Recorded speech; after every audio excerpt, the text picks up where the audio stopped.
Ayan, magandang gabi po sa inyong lahat. Andito na po muli ang lingkod sa TVPH muling nagbabalik. At ayan, magre-reaction lang tayo ng konti pero bago ang lahat, shout out muna sa ating mga kasamahan dyan sa Strikers. Ayan, ha. At ano ba latest natin ngayon? So, mag-update tayo sa ating munting channel kasi bukas ay baka wala na naman tayong live, wala tayong upload at tayo ay may trabaho bukas ng umaga. So, pakinggan natin itong kay Bupil na reaction. Ano patungkol dito kay Tata na di umano, ayon dito kay Maymay, ay gustong palitan ang founder ng Micres. Micres ba? So, yun, pakinggan muna natin bago tayo magtuloy-tuloy. May, at dito rin po ay may pahayag din po ang president ng Karepa na si Berador. Supportahan po natin Kalingap Maymay Vlog at Berador Vlog. Kasi hindi ko napanood si Berador at hindi ko napanood si Maymay. Dito ko lang napanood kay Bupil. Kaya dito na lang natin panoorin, ha. Maricoy, pakinggan lang na ako. Sa naman tao ni ay. Pakinggan ko lang yung video reaction. Ayan. Ano po mga kaya dito ang video na ito? Ayaw po dito sa Micres, no? Micres Community. About dito sa Micres o Micres Community. Parang mabilis yung muna sa Maymay. Sige, mamaya na natin i-adjust pagkaka-edit. O, tuloy. At ano po mga kalingap itong video na ito ay po dito sa Micres, no? Micres Community at siyempre, no? May gustong, may balak ang palitan itong founder na Micres na si Kalingap Tata. Ano sa sama? So, malinaw, may balak palitan ang founder ng Micres, itong si Kalingap Tata, balak palitan nino? Kalingap Tata, ano sa mga members itong ano, ni Yang Mi, no? So, yun. Alam nyo kaya na, ito na naman tayo, ha? Kaya yung grupo na naman ni Yang Mi ang nababanggit dito. At gusto nila mag-overpower doon sa benepisyo.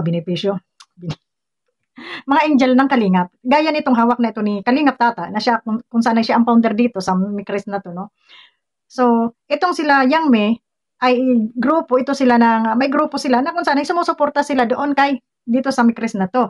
Ang gustong mangyari ng Alipores nito ni YM ay palitan ng founder at ang gusto nilang ipalit ay yung kanilang reyna, ano?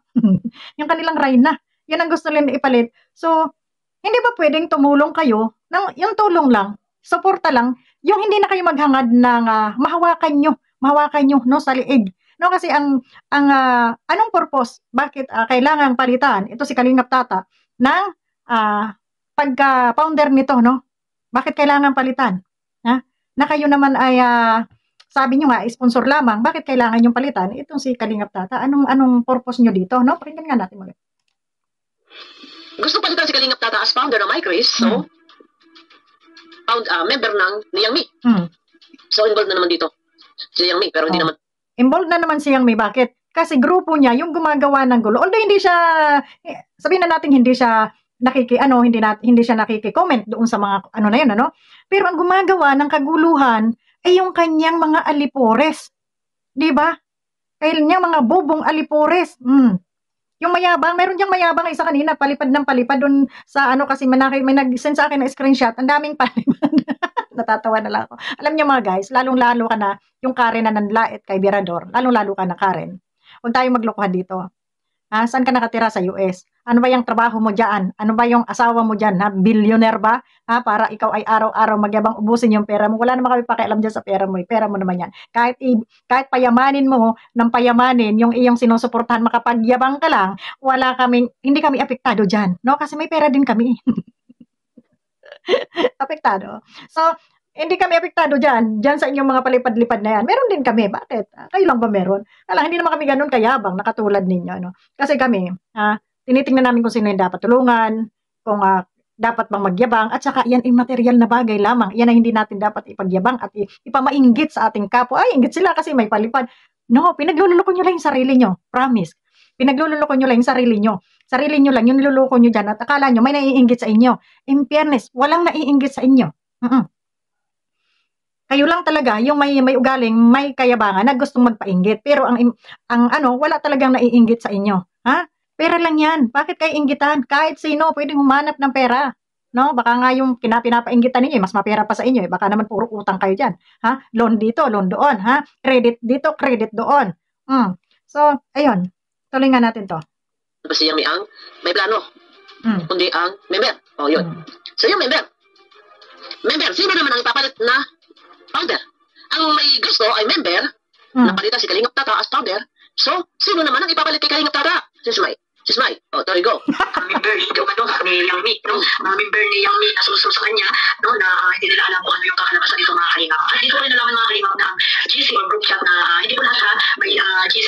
magulo, no? Magulo talaga yung GC ng Chris na hindi nila naisip na apektado po dito ang dalawa, no? Si Nicole at si Krista mga kanina. Pero si Krista, dahil siya po yung beneficiary dito mga kanina. So ayan mga kanina, panoorin mo natin itong video na nakabuo kay Pira doon. So ito, malino po ha. Ang may gusto na palitan as founder si Kalingap Tata sa My Chris ay member ni Yang Mi. Malino po sa pahayag ni Sis Maymay. Kaya ang tan... Ayun. Member na naman. Sangkot na naman. Sangkot na naman ang member mo, Yang Mi. Tapos sasabihin mo, Yang Mi.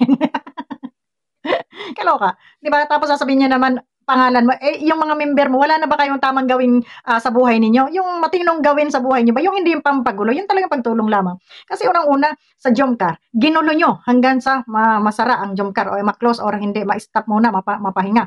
Hindi nyo talaga sila tinigilan. Sa grupo yan ni Yang Mi, no? Lalo na yung si Bing de la Cruz na masyadong mapanglait, nakala mo na yung kaganda-gandahan na puryagaba, ha? Sabi nga, ay kung pangit ako, ay mas pangit pa ito sa akin, ano? Nawa, hindi na tinigilan ang Beyonce kasi ingitiran pala ka itong animal na to. O, yun. Ngayon, gusto nyo sirain, pinasok nyo, pati itong EDSI gusto nyo guluhin. Ngayon naman, kung mukhay kayo ay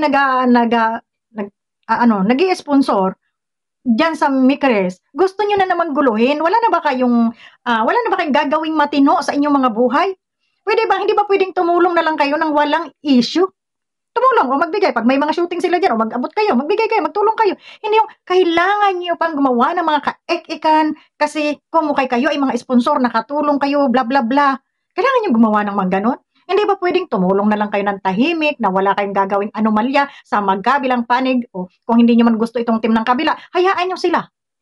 Huwag kayong makisawsaw sa kanila, huwag kayong manlait sa kanila. Hindi Kung alin pa yung mga kapapangit-pangit ninyo, mga buwakang kayo ng ina nyo, ay saka naman kayo, panglait ng panglait, panira ng panira, pampagulo kayo. Lalo na itong si reveal ko lang itong si Karen, yung nanglait kay Birador. Ha? O, dito itatapi ko na yung nanglait kay Birador. Ineng, ha? Ikaw naman pala saksakan din ng tsaka. Ngayon, nakita ko na yung pagmumukha mo, kasama yung pangit mong asawa, na parang si Hippopotamus din ang katawan. Ha? Nasaan na ba yung picture ng mga animal? O, ito. Teka lang. Diyos ko, Maria Joseph. Inday. Ito pala yung pagmumukha mo. Tapos yung apam mo, butod. Ha? Parang dambuhalang butete na hindi napaanak ng 5 taon. Ha? Diba? Tapos kung makalait ka putang ina mo ka kay Birador ay wagas. Ha? Diba? Ha? Hoy Karen, kalad Karen, sabi niya ikaw naman pala ay may pagkatsaka rin, ha? Diyos ko, nagyaka din ang ilong, parang hindi rin naman to nanunuklay. Oh? Diba? Tapos yung asawa mo, ay mas budlot pa kay Federico. Ha? May itsura pa nga si Federico dito ng kaunti.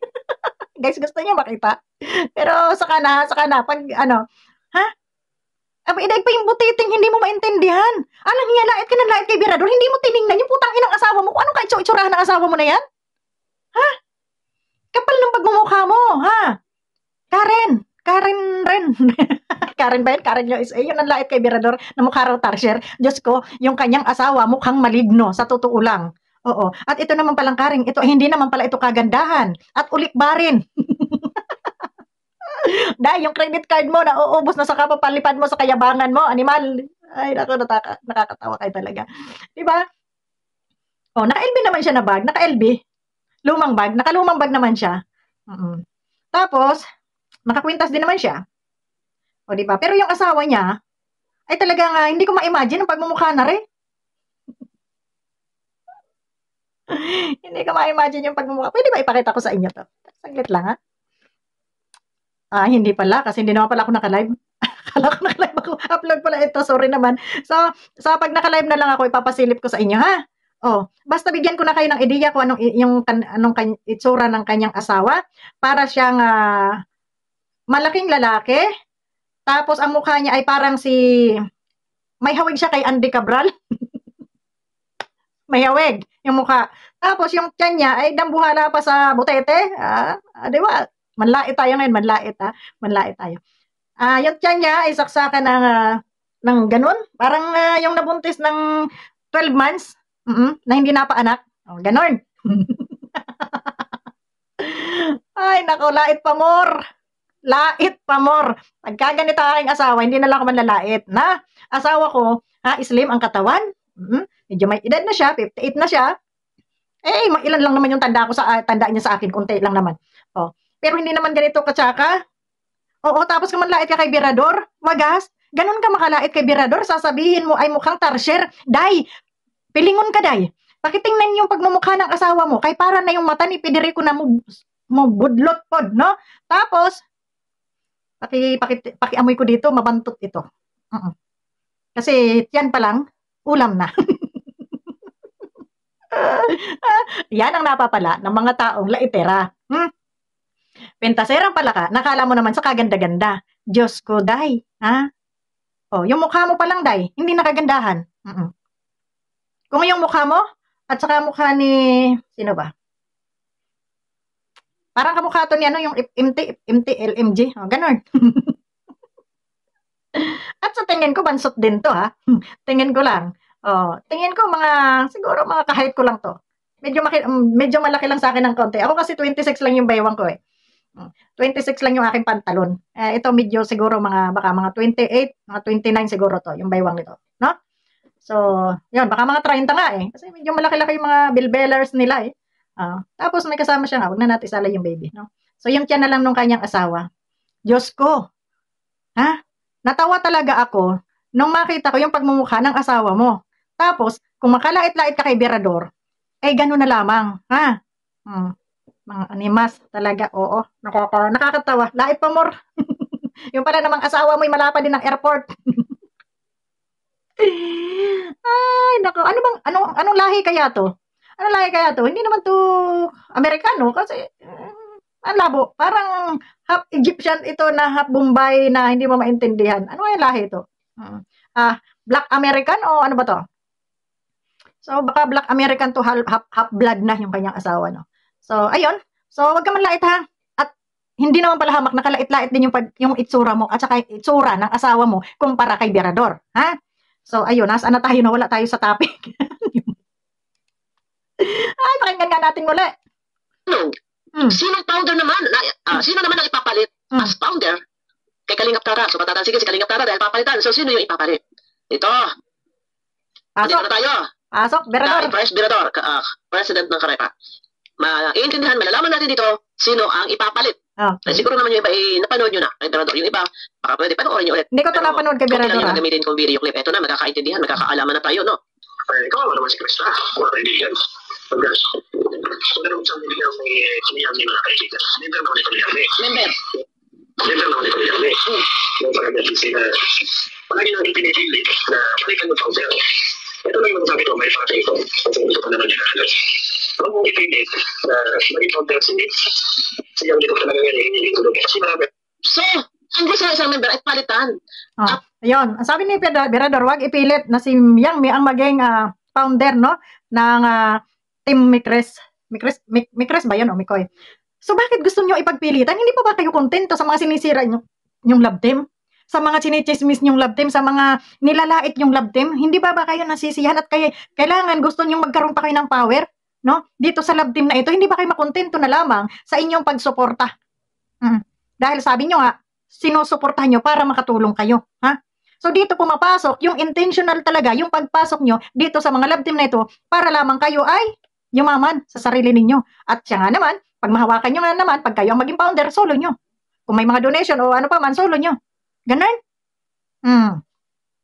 So kaya sa mga kalingap, huwag kayong pumayag, lalo na sa mga love team na ganito, huwag kayong pumayag na mga sponsor o ibang grupo, magtatayo sila ng grupo at sila ang gagawin yung founder, sila ang maghahawak ng grupo na ito o ng love team na ito. Huwag mo kayong pumayag. Kasi wakwakan portion ang labas dito. No? So ang kapal ng mga mukha ninyo na ipag-igiitan ninyo na yung inyong YM ang gawing founder. Aba, gumawa kayo ng sarili nyong community, kumuha kayo ng love team ninyo at iyon ang suportahan ninyo para magawa ninyo lahat ng gusto ninyo mga uplok.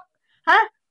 At ikaw namang laitira ka, pakikuskos yung asawa mo ng kuminis-kinis naman dahil kung anong lait mo kay Birador mas di naman pala hamak nakalait-lait yung partner mo. Hindi ako pintasirang tao, pero pag ganitong may nakikita kong nanlalait, namimintas, ay naku, lumalabas yung pagkapintasera ko din. Bakit? Kayo lang ba marunong?